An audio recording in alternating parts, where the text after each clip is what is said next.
I'm Mike, and this is Cask Tech Tips.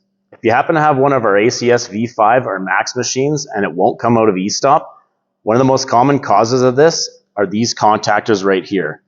They're located inside your electrical panel, so what you want to do is turn the power off to your machine and open the panel door.